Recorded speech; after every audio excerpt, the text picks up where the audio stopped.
society's mask, in society's way. And the truth is that it's all a facade. There's a face that we hide till the nighttime appears. And what's hiding inside behind all of our fears Is our true self locked inside the facade. Every day, people in their own sweet way.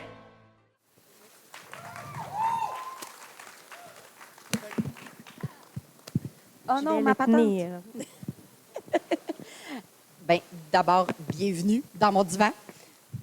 Merci. Hey, prends le temps de le Je faire. comprends comme pas que- comment tu as seté ça. Je vais juste le tenir, OK? Hey, chill, bien correct. Alors, votre dernier spectacle, on vient de voir les extraits, Jekyll and Hyde. Le prochain qui s'en vient, Come From Away. Je mets tout le monde en contexte. Donc, tu es, oui, la présidente de la troupe des As de cœur, mais tu étais aussi la metteur en scène de la dernière production, donc de Jekyll and Hyde. Et là, gang, divulgateur, attention. Jekyll and Hyde, on apprend qu'ils ne sont qu'une seule et même personne.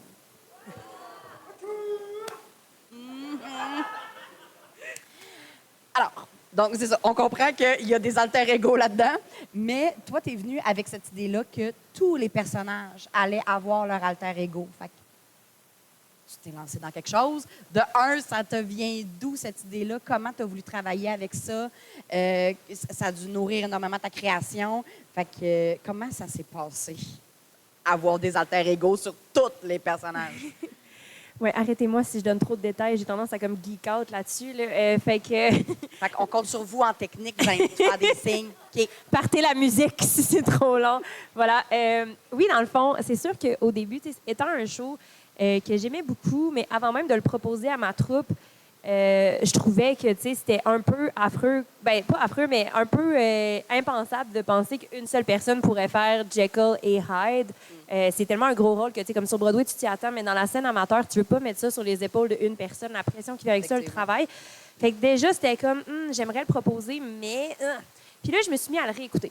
Puis honnêtement, là, vous avez entendu Façade pendant la présentation de la vidéo. Cette tune-là revient comme 5 fois dans le show. Et ce que cette chanson-là dit, c'est que quand tu rencontres dans la rue, cette personne-là n'est pas une, mais deux.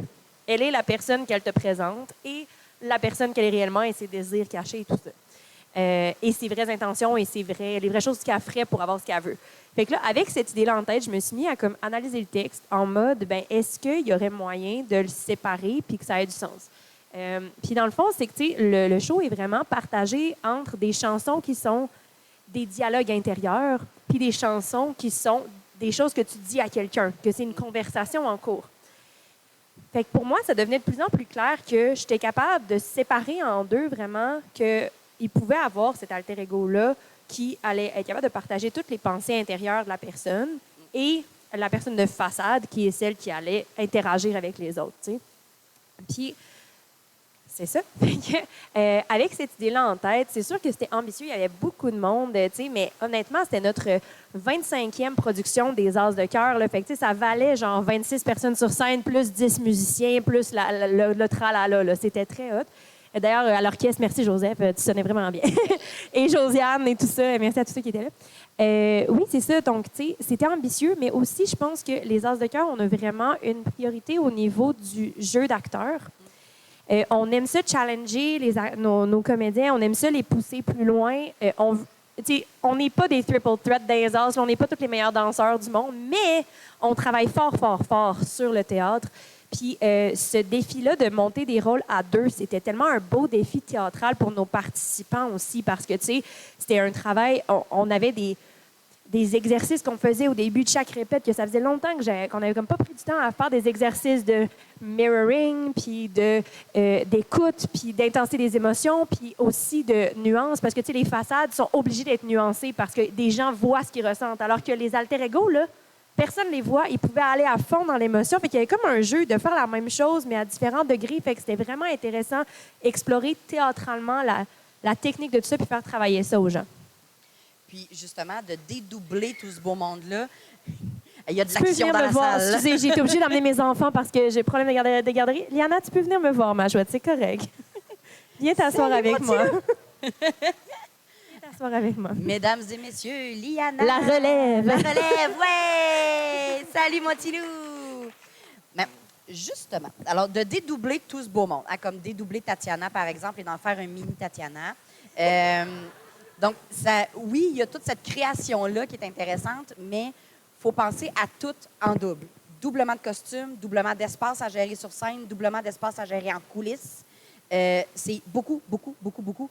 Comment vous avez géré tout ça? Oui, c'est sûr que, tu sais, on pouvait pas avoir un décor très lourd avec plein de choses, mais on avait besoin qu'il y ait du mouvement. Tu sais, il y a tellement de choses qui se passent dans les rues. On avait besoin que les gens aient de l'espace où circuler. Puis, une fois, le passage sur la scène, c'était pas assez long pour faire une scène. C'est comme faire une rue, là, puis que les gens aient de la place de tout vivre. Fait que là, on a créé comme les 3 niveaux qui faisaient comme une rue en continu, comme ça faisait... mais pas un 8, là, mais comme un loop de plus qu'un 8. Là. Fait que ça faisait comme un chemin que les gens pouvaient parcourir et donc en mouvement en continu, avoir plusieurs points d'intérêt. Fait que ça faisait un espace vivant et vraiment intéressant. Puis scénographiquement, ça nous a nourris pour de donner des idées de qu'est-ce qu'on voulait dans le décor, même s'il était très épuré. On avait des belles enseignes, on avait des lampadaires qui allumaient aussi, fait que c'était vraiment intéressant. Puis d'avoir une rue en continu qui faisait autant d'espace que ça faisait qu'on passait juste à côté des musiciens. Fait qu'on était capable de les utiliser comme musiciens de rue. Ils ont été utilisés 3 fois dans le spectacle comme musiciens de rue. Fait que ça nous a permis de les intégrer dans la mise en scène. C'est ça, sinon, on voulait garder ça vraiment très épuré. Là. Fait que c'est pour ça que le seul élément de décor qu'on avait, à part le lab fixe où Jekyll passait la moitié du temps endormi, c'était le miroir. Donc, c'était vraiment notre seul élément de décor qui bougeait et qui était là. Puis, tu sais, le miroir permettait de délimiter les espaces, mais il permettait aussi énormément de renforcer le concept d'alter ego, tu sais, pour le public, pour les aider avec ce concept-là. Fait que dès qu'un personnage passait à côté, bien, il se séparait pour passer des 2 côtés du miroir. Sinon, on a essayé de vraiment aider le public là-dedans avec les costumes. Donc, tu sais, toutes les façades étaient habillées comme l'époque, tu sais, très posées, leurs beaux chapeaux de forme, leurs beaux vestons et tout. Puis, tous les alter ego pouvaient être une version plus désinhibée, plus je suis rentrée chez nous, j'ai le goût d'enlever mon soutien-gorge, je l'enlève, go, tu sais, c'est cette vibe-là un peu. Vous êtes allé dans les couleurs aussi. Oui, fait qu'il y avait comme les gens façade et les gens alter ego, c'était comme 2 codes différents de vêtements, mais chaque duo avait une couleur associée.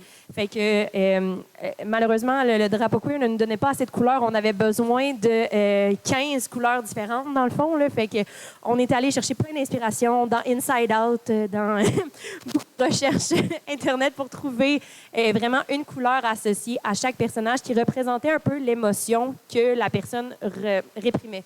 Fait que, tu sais, Jekyll réprimait beaucoup de colère, fait qu'il était en rouge. On le voit parce que quand Hyde il sort, il est très violent. Mais, tu sais, Stride qui réprimait beaucoup de jalousie, donc il était habillé en vert. On est allé aussi avec des couleurs plus typiques, comme la Gold Digger, qui est celle qui s'est mariée jeune avec un vieux qui est mort, ça fait 30 ans, fait qu'elle elle est en doré. Tu sais, il y avait des couleurs cléricales, tu sais, le mauve très clérical pour l'évêque. Fait que, tu sais, on est allé vraiment dans ça pour trouver à chacun sa couleur, puis ça aidait aussi beaucoup le public là-dedans. Là. Puis là, ça a été très, très rapide. Là. Vous avez tout de suite fini Jekyll and Hyde, que vous avez enclenché. Hein? Ça a été de la job. Donc, vous avez enclenché tout de suite là, les démarches pour Come From Away. Les auditions sont déjà passées. Vous avez même déjà eu la première rencontre avec tout le monde. Fait que comment ça s'est passé, la première rencontre avec tout le monde? Oui, on a tendance à commencer ça quand même vraiment tôt, notre processus, parce qu'on utilise l'été pour faire des répétitions de chant quand il y a des solos et tout ça. Donc, voilà. Mais non, c'est ça. Oui, on a eu déjà la première rencontre. Puis, ce qui est vraiment spécial de Come From Away, c'est que c'est un gros show d'ensemble. Il y a 153 personnages. Fait que c'est pas genre, il y a 4 personnages, puis tous les autres sont là pour être là.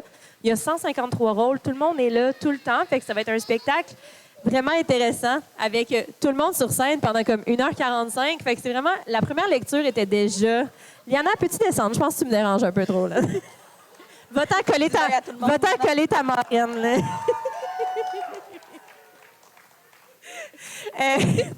Mais donc, c'est ça. La première lecture était déjà très empreinte de cette espèce d'esprit d'ensemble de communauté qu'il va y avoir dans ce show-là. C'était une vraiment belle vibe. Je suis vraiment contente. Puis, tu sais, c'est un show que le thème est tellement tu sais, wholesome, c'est quoi en français? Tellement... Touchant. Ouais, ben tu sais, c'est ça, tu sais, c'est comme... tu sais, ça parle au final que tout ce qu'il faut, c'est comme se respecter, puis De vivre ensemble. de vivre ensemble et tout ça. Fait que, tu sais, j'ai vraiment hâte de voir l'ambiance que ça va créer dans les répètes, mais tu sais, c'est une ambiance très positive versus Jekyll and Hyde, que c'était des meurtres à longueur de journée. Ça crée une petite lourdeur de répétition quand même. Mais non, c'est ça. Puis aussi, tu sais, vu que c'est un show vraiment d'ensemble, mais avec énormément de cultures représentées, de religions, d'ethnicité représentées, on est très chanceux. On a eu déjà... ça arrive jamais, on a eu une rencontre avec les créateurs du show et avec des gens du cast original qui nous ont donné des guidelines déjà sur comment adapter le spectacle en cas de, mettons, tel personnage ne peut pas être de telle ethnicité, comment ça peut s'adapter, nanana. Mais il y a eu aussi vraiment beaucoup de guidelines sur le contexte historique pour les gens, fait qu'on a vraiment beaucoup de matériel à travailler avec le monde sur le contexte.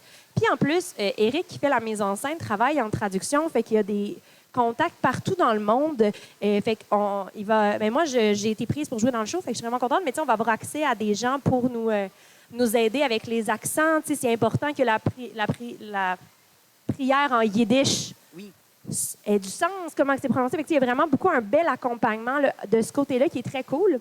Et vu que c'est de la musique très différente de ce qu'on entend d'habitude dans les comédies musicales, c'est vraiment trad, folk, puis des sonorités très différentes. Josiane, notre directrice musicale, elle tripe déjà sa vie. Elle a déjà acheté un oudou, qui est comme qui est un instrument qui vient du Nigeria. Là, que, on est capable de trouver rien qui imite ce son-là. Fait que, c'est vraiment important pour nous d'avoir comme ces sonorités-là pour bien représenter les différentes cultures et tout ça qui sont dans le projet. Mais que c'est fantastique comme opportunité, vraiment. Hey, merci, Tati, d'avoir été là. Merci, Liana, d'avoir été là. Ouais.